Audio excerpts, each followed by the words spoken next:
Oh, she's my script. Okay, give me a script there now.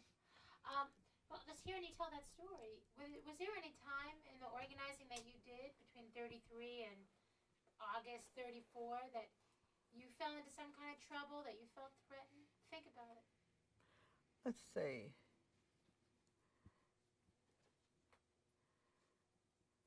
I didn't feel. Well, one time, but that was a little bit later.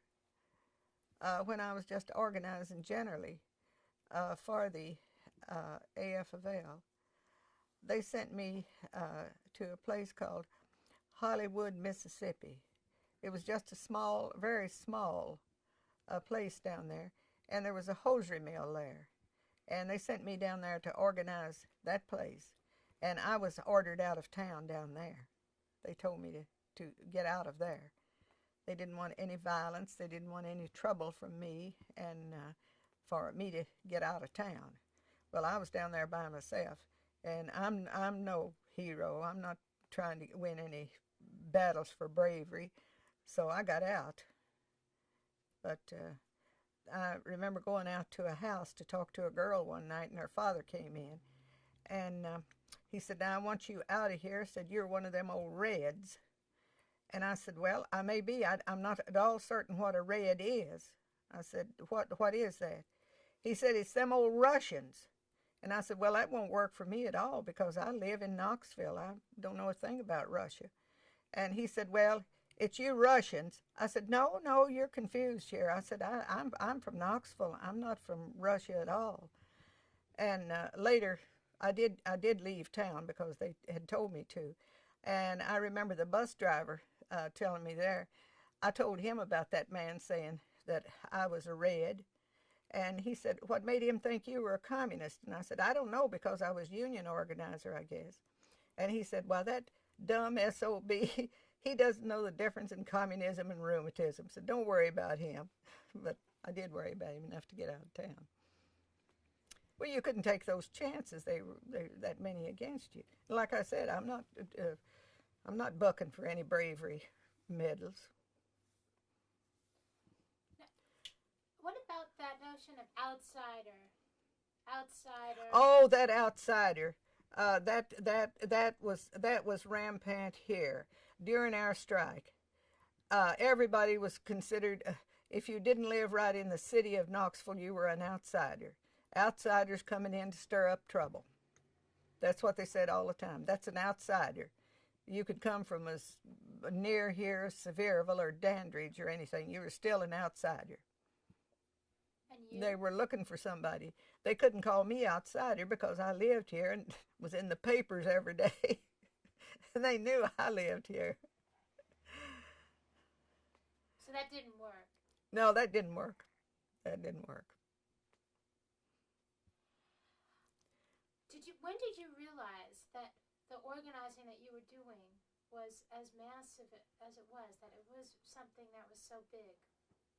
Oh, when we first started organizing Cherokee, I did know about all these places and different places up east that had been organized, and I knew how they had tried over in the Carolinas uh, to organize, but I didn't know. I really, for a while, I felt like we were alone. But as we organized and we were all together, we joined an international union and got in the Central Labor Union here. Then we didn't feel alone. But at first you do feel that. that And at what, once you joined the UTWA, could you just, I guess we talked about this already, didn't we? Okay, so, the thing that we are trying to really get close to is the point at which you all... because of that combination. The strike was called. Now. Okay. The strike was called because, well, there was many factors in there. There was the discrimination. There was the stretch-out system where the laws were being violated that we talked about. The textile code, and all of that was being violated, and there was just so many things. But discrimination, I think, and people who not were on strike, but were actually trying to organize a union. See, they discriminated against them. They got rid of them when they hadn't actually done anything. Maybe tried to organize on the job or something like that. So it was a combination of things. And they were getting all these grievances in up there. And I suppose that board of the UTWA didn't know what else to do but to call a strike. They didn't know there was no way to settle it because it was all over. It wasn't just in one place. Did you know that? Did you know about that convention, the special convention that they called in August of '34? Do you remember that? It was in New York. Let's see, what was that called for? From what I understand, they to called to talk about the strike, wasn't it? To come to determine whether there should be a strike or not. And delegates were sent from all over, particularly from the South. And Alabama had already. Oh, I know about that. Okay, I know about that convention. But we didn't send a delegate from here for a simple reason. We didn't have money enough to pay their fares. And as I said, the International Union, we were not getting any strike benefits. And we knew that we wouldn't get strike benefits. And there was just no money to send somebody to New York to vote on that. That's what they did. They called the convention to determine whether or not to have a strike. And the results of it was that they said to strike. I mean, they voted to strike. The people present there voted to strike. Yeah, we knew about that. Okay, from the South went to that convention, and basically, I think they were the force behind that decision, and they came to give everyone a reality check and let them know what was going on down here. That's right. Tell me all about that. Okay, what those people went for, they had all these unsettled grievances, and they felt that the International Union was not doing anything about them, which they weren't. I suppose they didn't know or didn't have staff enough to go around to all the states and try to settle these grievances. But they had them where the discrimination, the stretch out, and the laws were being violated. But so when they piled all those grievances up there, and they had much more representation from the South than from any other, the eastern part of the country, because they had been organized up there, and their conditions weren't as bad as ours. So it was the Southern workers who decided that we'd call a strike. So would you say start again, Lucille? All right. And it's just, maybe you could, before we say that there are a lot of issues at stake, maybe we could just try to bring in, we don't have to answer questions. We don't have to answer these questions. Let's just state these different strands of problems after a year and a half of terrific organizing. Okay, I'll just say that. After a year of constant organizing going on in all the mills in the South, we found out that we weren't getting anywhere. We still had discrimination on the jobs. They were violating the new hour law. They were violating the NRA, and all these and the complaints were just piling up, and they had to do something about it. And I suppose that the National Union, maybe they didn't know what to do about it either. They couldn't get those things settled. I'm certain if they could have, they wouldn't have ever called the strike. If they could have settled those things. But there were so many violations of the law, plus all the internal grievances that were coming up, like the stretch out, and all those local grievances, that they had to do something. And a strike, the strike has always been, that's the only weapon the working people have. In the long run, the only weapon that the working people have is a strike, withholding of their labor. So that's what they had to do. What do you think was going on emotionally for all these locals who felt like they were being patriotic, that they'd done everything the government said to do, that they were being New Dealers, and nothing was coming? How do you think, maybe you could talk for a moment about your local, and then imagine what all these workers were feeling, around the South. What I think the workers were feeling all around the South at that time was that we're doing everything we can to better conditions here. We've organized, we're trying to organize, and we are organizing in places. We're doing all we can, but we have to have help from somewhere else. We can't do anything about the law being violated. We can't do anything about the stretch-out system because management is doing that. But they thought, again, that we have nothing to lose, so maybe strike was all they could do. That was the ultimate decision. That what could a local union, or maybe even all the local unions in a state, what could they do to keep the law from being violated? They couldn't do that. That had to come from a higher source, because these laws were made in Washington, and somebody in Washington had to settle those. We couldn't settle them on a local level. Was there also, I mean, and in terms of, ethics, and the fact that people had already, maybe people had reached a place, maybe people had reached a new place, even emotionally. You were talking about attitudes before. Yeah. Were workers in a different place too? Emotionally, not just, about these laws, but just how they were feeling, Had they achieved something even before this strike in terms of power? Well, they felt, yes. The organized ones felt that they had achieved some power. And they actually thought that that power was being taken away from them. When the laws were violated, and the bosses and the manufacturers continued to do the same thing on the stretch out, and discrimination in hiring and firing, they felt that they were losing that power. They had it, but they didn't want to lose it, and they didn't lose it. They didn't lose it? They didn't lose what they had gained. They felt that somebody else had taken it away from them. But they didn't feel that they had done anything to lose their power. And in fact, they were in a different position. The power had shifted a little, hadn't it? Right, right. Someone said to me the other day that it used to be that a lint head. Yeah. That they looked down. That they kept their head down a little bit. But after this year of organizing, that there had been a shift where maybe they thought of themselves differently, and when they looked at their boss, they looked them in the eye, and that the biggest shift might have come with that they looked straight in the eye of the boss versus looking down. Well, looking the boss in the eye was one thing, and something else too that you could notice of women, particularly in our union, which most of our members were women, that they would never have thought about getting up on their feet in any kind of a meeting to speak. And they gained that when they found out that they also knew something about unions and that they had some power.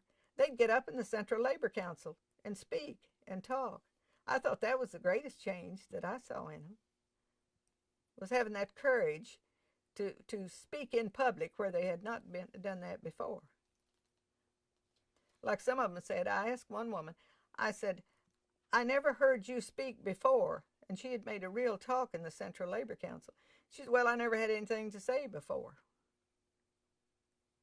What did she say? She said, I never had anything to say before. And I think really what she meant was that she felt like that she had no influence and no power.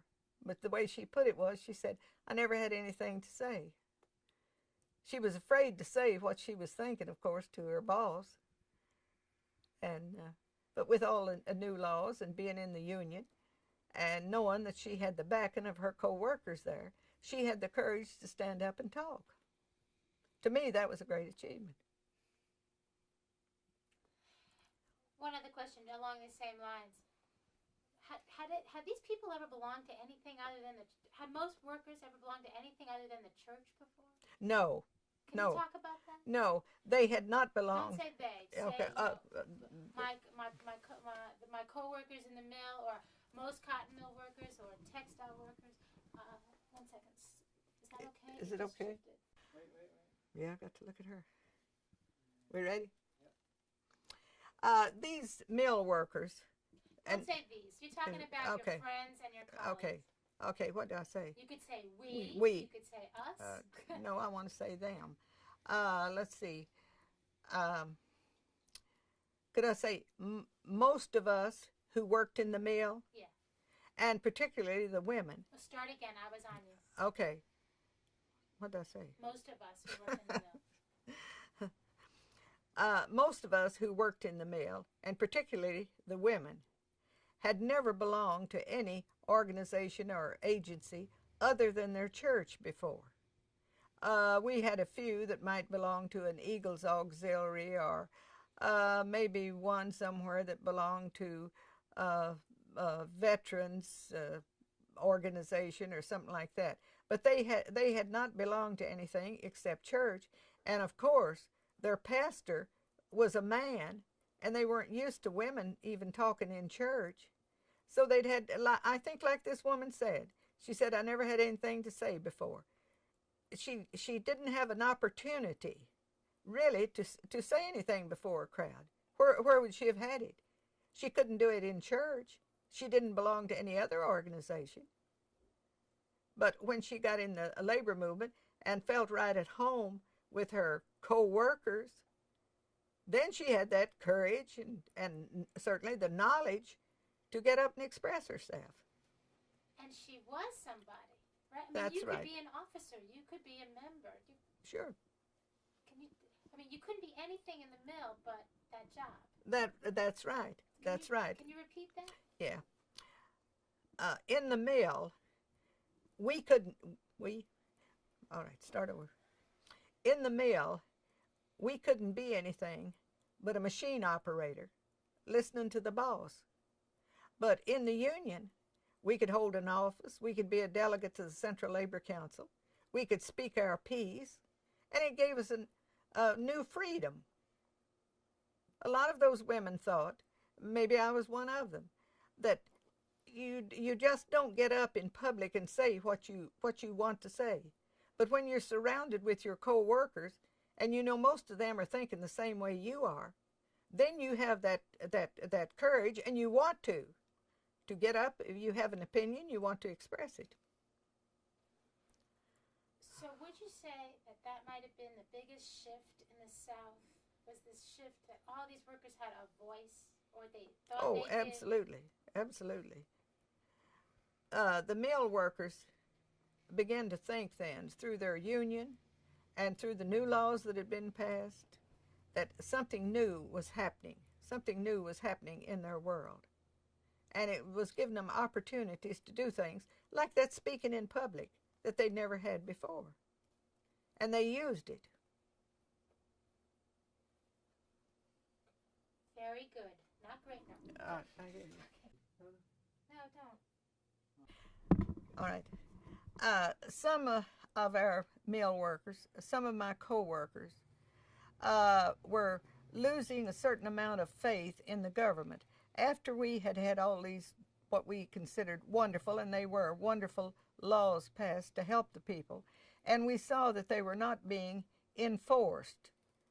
Many of them thought that, but on the other hand, and thank goodness there was more of them, thought that, well, we've come this far, and we're going to go farther because we do have these laws. They will be enforced, and better things are going to happen. They did have an optimistic view about it, and I think that was good, because if they had continued to have lost faith in their government, they would have also lost faith in their union. They would have lost the faith all the way around, and that would have been bad. But they kept thinking that all of this will come out all right, which it did. Eventually, of course, the laws were enforced, and then they began to take more hope. But on the whole, people were getting angry. Right.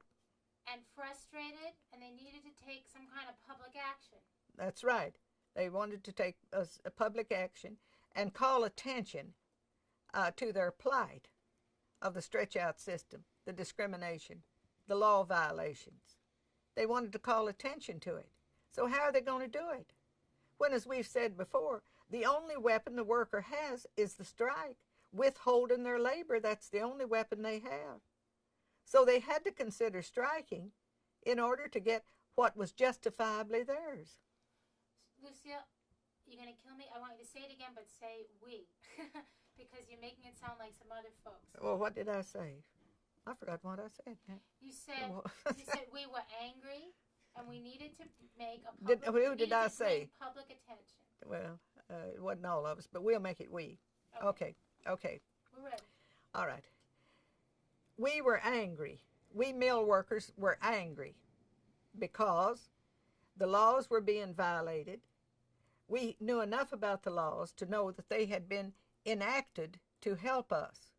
And when we saw that they were not being carried out, that the discrimination and the stretch-out system and all of these other complaints were still going on, then we did lose a little faith in the government. But overall, we thought, well, we have these laws on the book, and eventually it's all going to work out. It has to. We had that much faith in the government, even though it was wavering at that time, because we were mad, we're angry. We wanted something done about it right then. But in our cooler moments, we did realize that these laws are on the books, and eventually they're going to be enforced, which they were. Now, do you think folks were frightened of management taking some kind of retaliation measures? Were you frightened of what comes along with a strike, particularly in the South, particularly knowing what had happened before? Oh, yes, that was the greatest fear. Because, see, the greatest fear all along was of losing their job, of losing that paycheck. With people being hungry and in the heart of the Depression, that was the major issue. That we're a little bit afraid to go too far against the boss and the company, but still we know that these laws are there to protect us. So it was a frustrating situation, all right. And did anyone ever and did you all talk about what could potentially happen? I mean, did you think people went into this strike naive, not thinking, they couldn't hurt us, or did they consider what could happen? Troops, violence, deputies.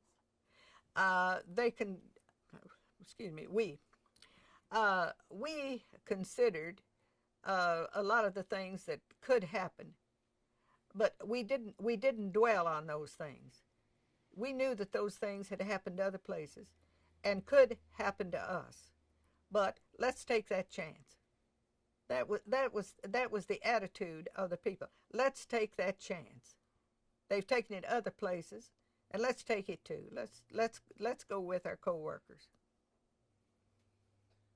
Okay. Now, the strike was called at this convention. Southern textile workers, they stood up along with everyone else, but I understand the Southern textile workers were strong and firm and made a case. And then they brought this notion of the strike back to the general public and back to all the members. Now, do you remember when your local was notified about this strike? We were notified by telegram. And we took the telegram to a meeting. We got the telegram. It was either on a Thursday or Friday when our meeting was to be on Saturday.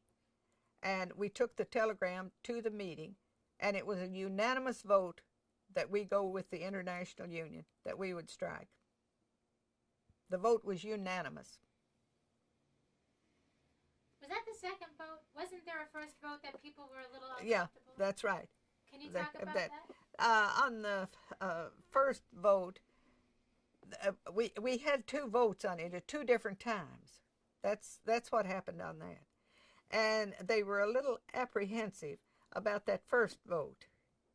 But when we took the second vote, after we had talked to the people, then it was a unanimous vote. Tell me, can you start with, we got a telegram from Gorman and the National UTWA, and if you remember what that telegram said, did it give you directives to There's not a copy of that in the scrapbook, is there? No, I don't think. of of for the strike of your union. Is that right? Mm-hmm. Okay. Mm-hmm. Now, so could you tell us, once you all decided to join that? First, what do you think the biggest obstacle was in all of you having to go out on strike at that point? Well,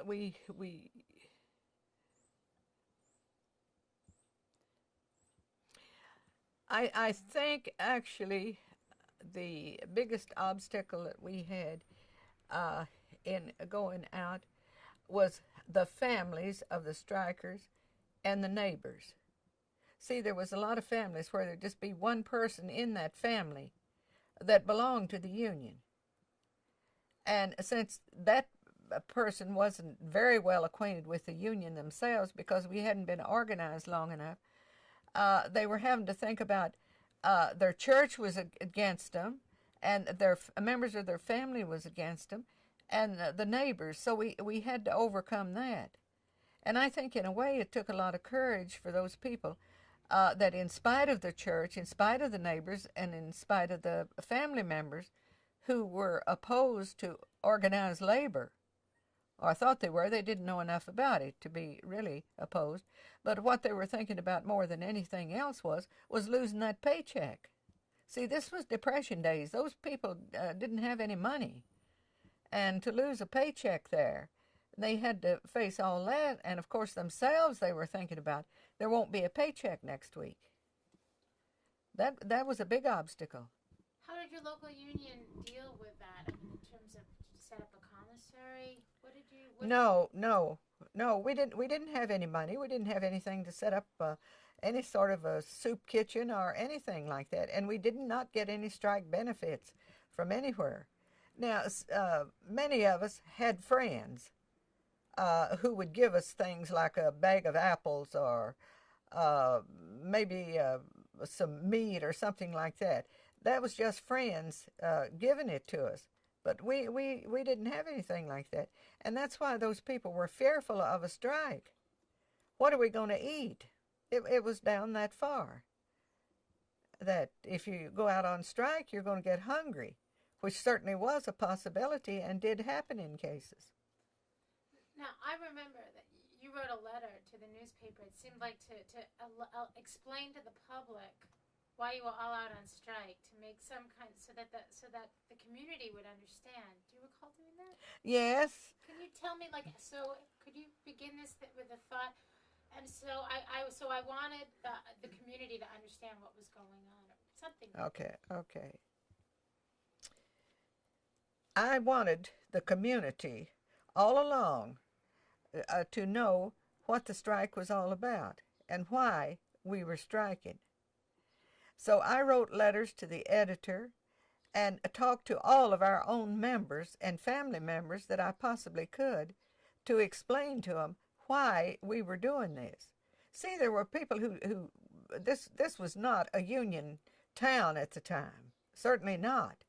And the people did not understand why people are quitting their jobs here in the middle of a depression with no paycheck coming in.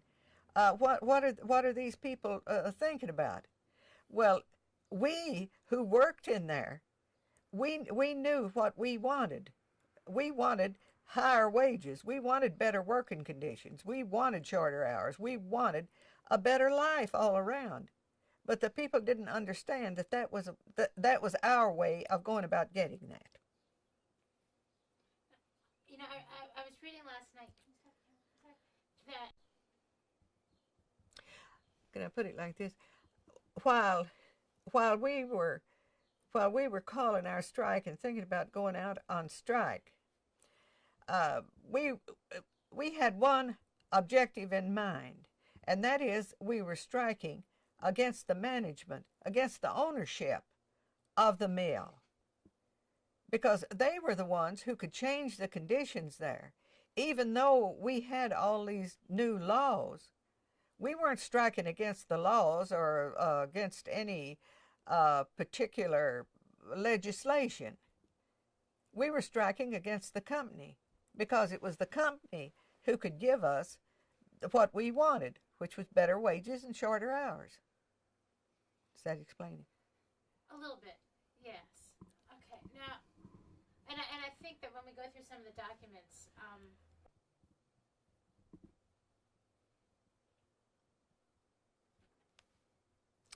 Okay. I have to look at him, see if he's got it on. Wait a minute. Hold it a minute. I was, no, my mind and knee is bad.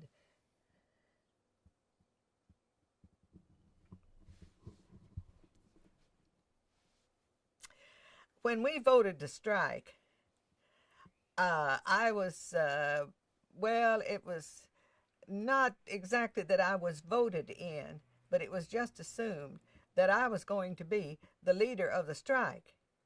And the reason it was because I had been the most talkative one, and I had gone around and visited in the homes and had done more organizing than the others.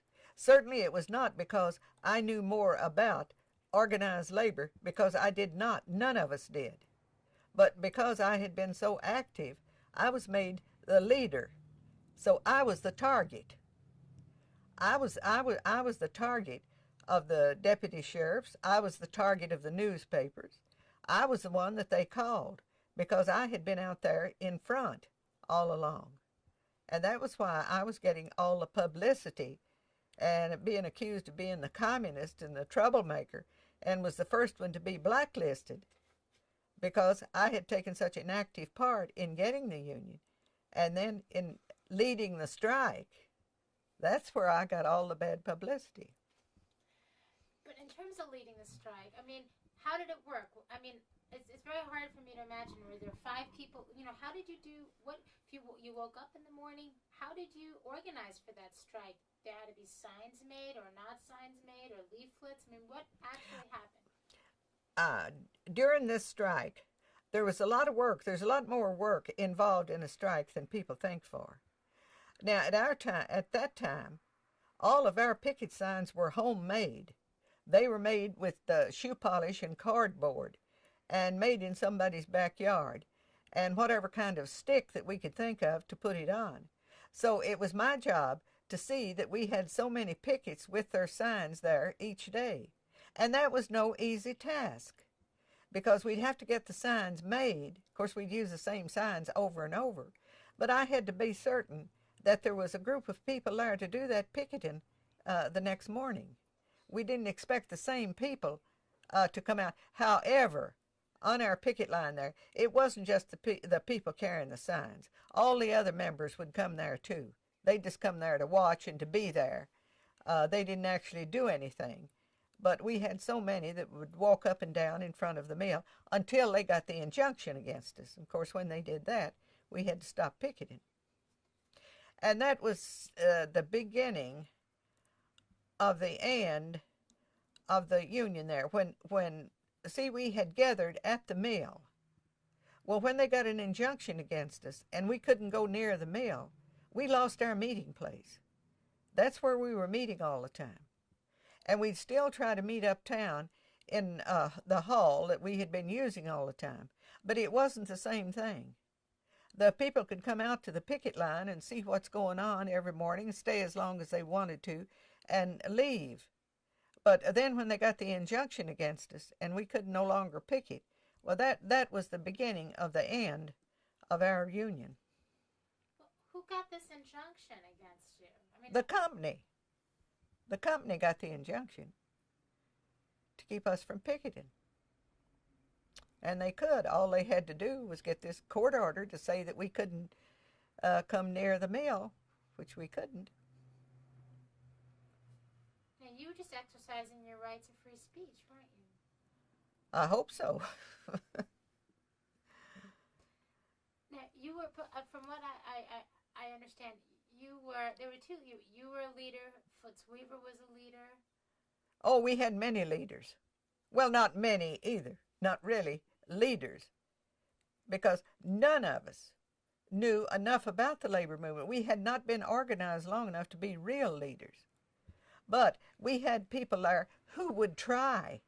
Yeah, we had people, men and women, who were willing to go out and do what they could and to do the best they knew how. That's what we were all doing.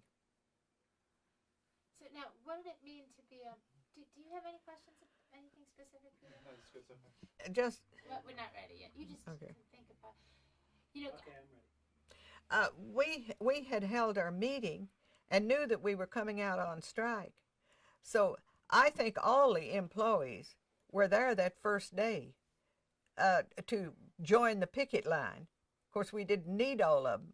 And on that weekend, we had made our signs, and they were all coming out. Everybody, see, they didn't know anything about a strike. They didn't know what was going on.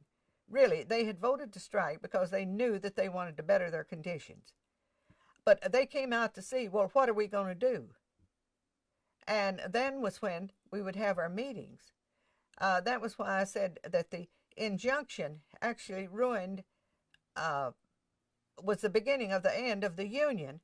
For that reason, they would all come to the mill. Oh, we had people all around the mill there. We would just have so many pickets because there were just so many people, and you could not go around that mill.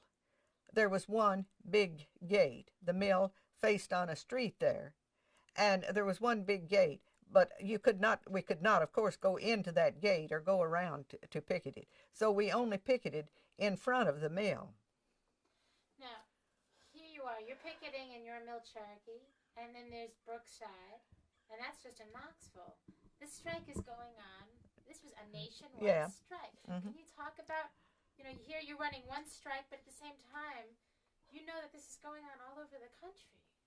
Can you use some of my words and then maybe think about that? We knew. You ready? We knew. Don't Oh, okay.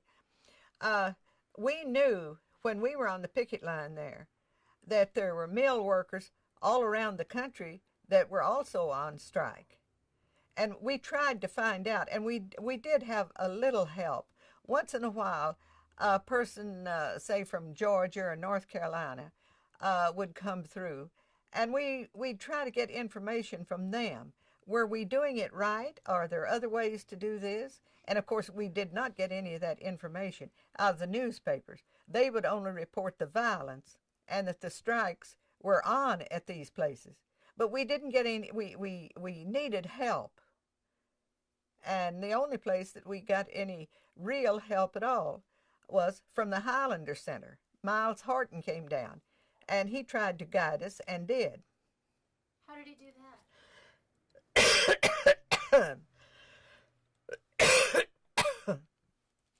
Want some water? Let's see. I think it'll go down. Why don't I get you some water? What are we talking about? Actually, we had just talked about Miles Horton, and Do you want me to bring that in? well, if he came to give He you did. some help, He did. okay. I mean, so let's, if Miles Horton, who was a labor educator, right? Yeah. Okay. All right. If he was coming to give you some help, then that's great. Tell us how we did that. Okay. Can you scoot over just a little bit more? How's that? Thank you. And if there were other people who came in and gave you help too, of sorts or another, we could talk about that too. The only real help that we got, what we needed was advice and people to help us, to tell us what to do. And that was hard to come by. Now, some of the unionized railroad workers here did help us out. They would come and tell us, but actually what would fit a railroad strike was not exactly something that you could use in a textile strike. But Miles Horton, a labor educator down at Highlander Center, now when he came to town, he was very, very helpful. He would go out on the picket line and talk to the people, and when we would call a meeting, he would come in and keep their spirits up. He did more of that, and he was the one who introduced us to the labor songs. We didn't have any labor songs. We didn't know there was such a thing. But Miles came in and introduced us to Solidarity Forever, and we all started singing that then.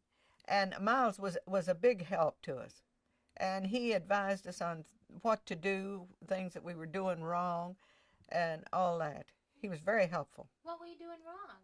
Well, what was considered wrong, we were blocking the streets in places. And Miles would tell us, don't block the streets, they'll get an injunction against you, which they did anyway. But see, we had so many people that would come down, and just to, members, of course, that would come down just to view the picket line, or just to be there to give us moral support, that they would be blocking the streets. And that was one of the things that we had to not do. Didn't you get advice on how to carry out a picket line from the UTWA? No, we did not. UTWA didn't tell us. They would tell us to appoint committees and things to do. But what we needed actually was a person here to guide and lead us. We did not have it. We did not have it locally. We did not get it from the International Union. The International Union would encourage us to stay out and to stay on our picket line, but they didn't offer any real, genuine help of the kind that we needed. Why couldn't they offer that to you? There were strikes all over the country. There was no money. They couldn't pay strike benefits. They didn't have any organizers to do that.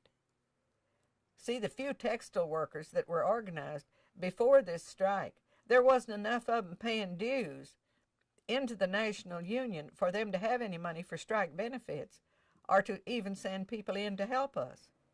Like I told you in the beginning, it was a railroad boilermaker who organized the union. It was not a textile worker. They didn't have any money to send anybody. It was a general organizer from the AFL.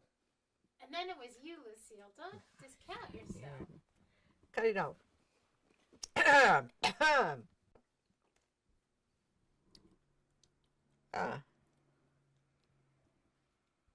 Supposing they threw you out at Oak Ridge and told you to make an atomic bomb.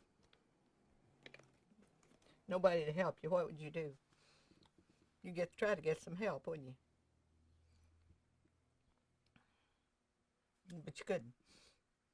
Lucille, it sounded like you know what you were doing back then. No, I didn't know. No, we would have won that strike if we'd had it. No, we couldn't. There was no way to win the strike. There's no way. Not in that time. It could be won today. I think if we'd had strike benefits, but see, we got nothing. And when people begin to get hungry and that rent's due, it makes a big difference. Big difference.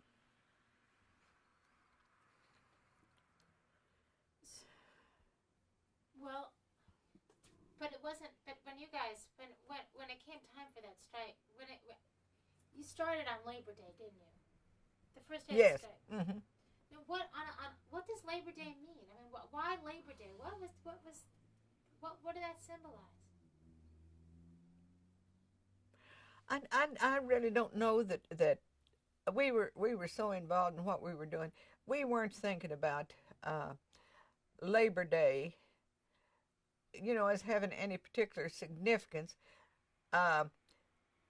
Believe it or not, workers generally, we didn't care anything about Labor Day because all it was a day off without pay, and everybody lost a day's pay. We didn't get paid for any holidays, So we didn't care anything about Labor Day and Memorial Day and those days that they let us off, because it just meant that you'd lost a day's pay.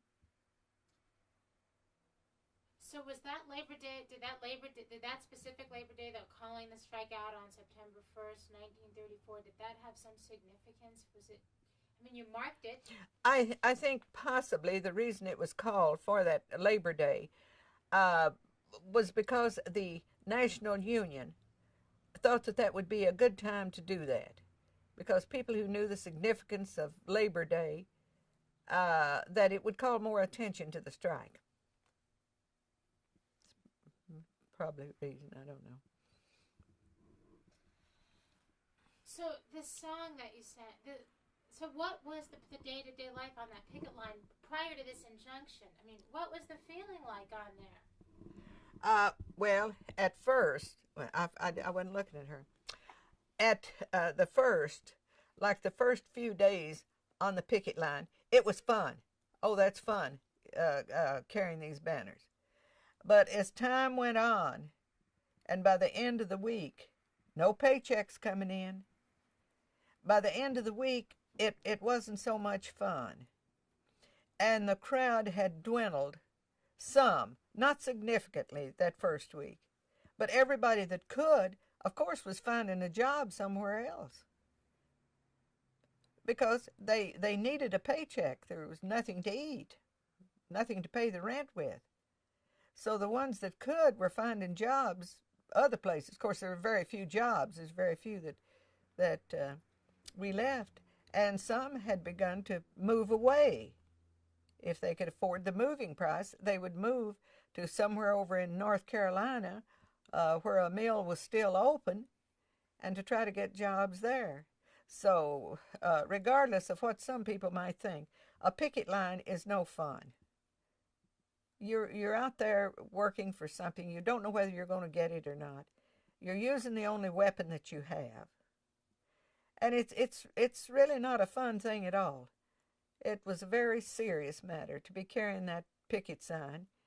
And of course we had a change in that every day, not having the same people do the walking up and down. And we'd change them 3 or 4 times during the day for that matter. Okay.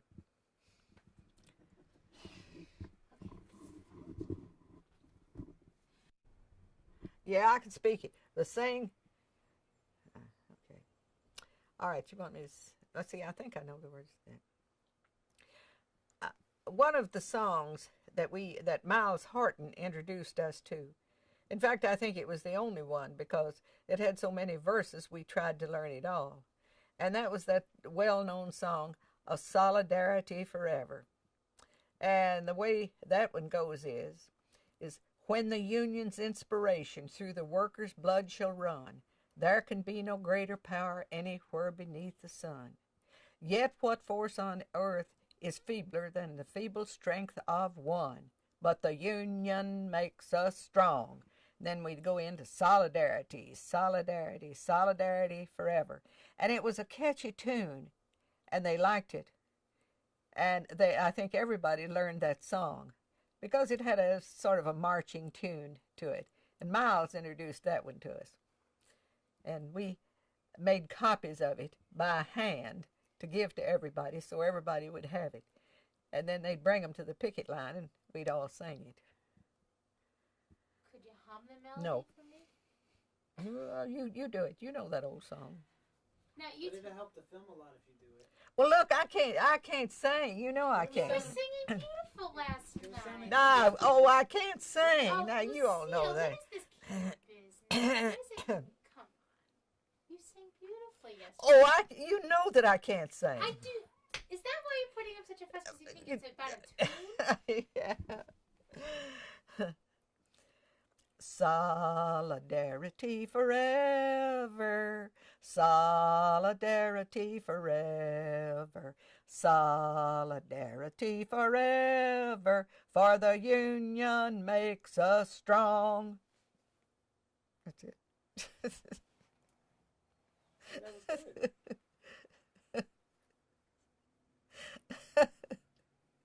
Well, you want me to make an album? Now, what about those folks who said that there was that 2 people from the TVA came to help you out and they brought you a songbook?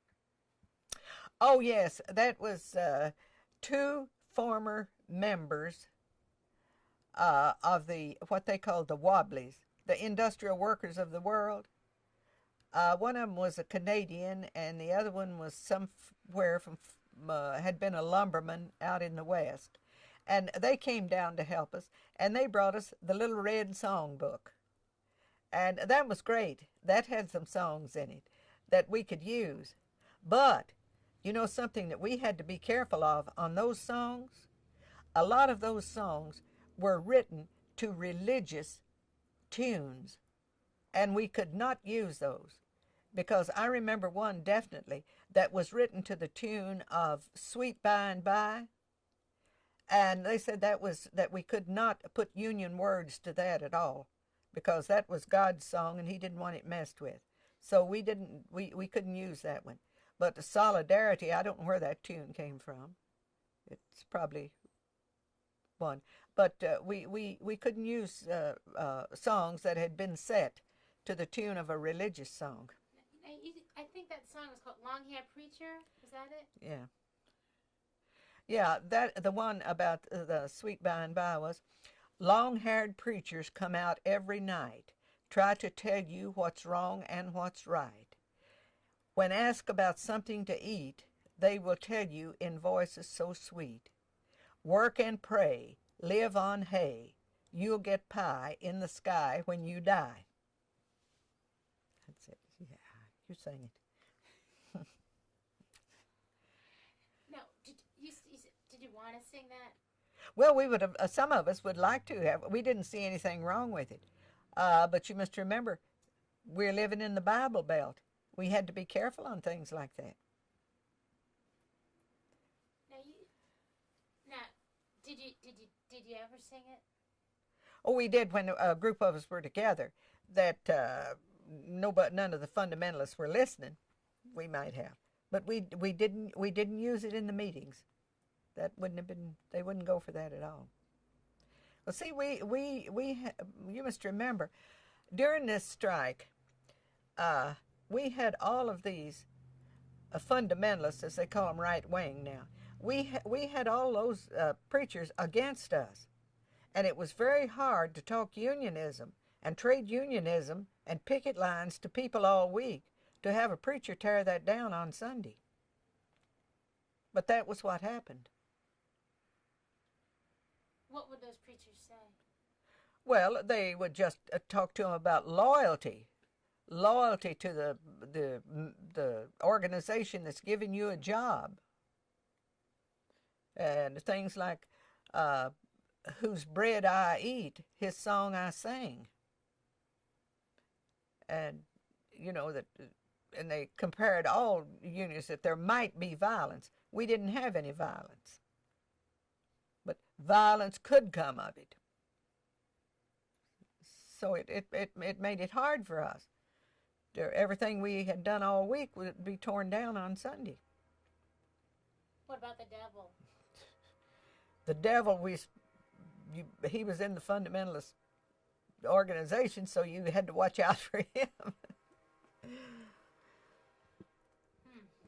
Why did the preachers do that?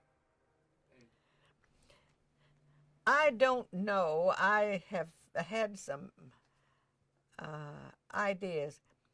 I don't know, and nobody knows for certain today whether or not they were getting money from the manufacturers or not. We just don't know. But they had some reason for doing that. And the only churches who really stood by us and helped us in any way at all was the Catholics and the Jewish church. That was the only ones, these fundamentalist churches. And maybe the other Protestant churches just didn't want to get involved. How did the Jews and the Catholics actually help you? They helped us. Say who they were. Ralph Chaplin, was the old Wobblies. He was the guy who wrote their songs. And then Union Maid, you know that one. From then? Union Maid was then? I don't remember. We didn't have it sing it, but that's an old song, Once was Union Maid who never was afraid. I've forgotten the word. What's the rest of the word? Never was afraid. Oh, you can't scare me. I'm sticking. We didn't sing that one. That was to the tune of. I can't sing. Can't find my little red songbook. I looked for it last night. You can't find it? No, it's here somewhere. In all this mess. Well, maybe we'll help you look for it. Oh, it could be anywhere. How did that Sweet By and By song go with the lyrics to it? What's the melody?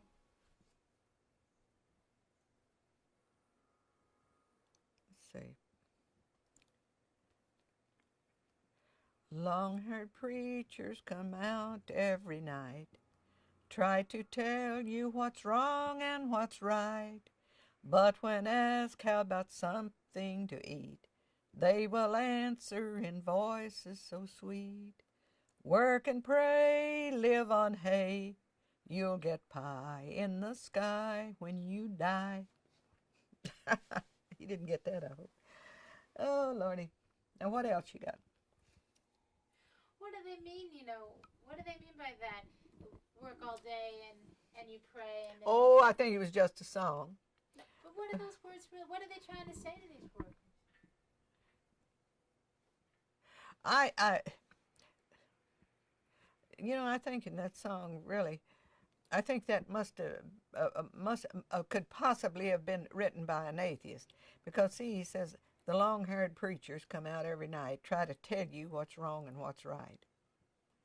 They don't give you anything to eat when you ask about something to eat. It's a revolutionary song for that matter.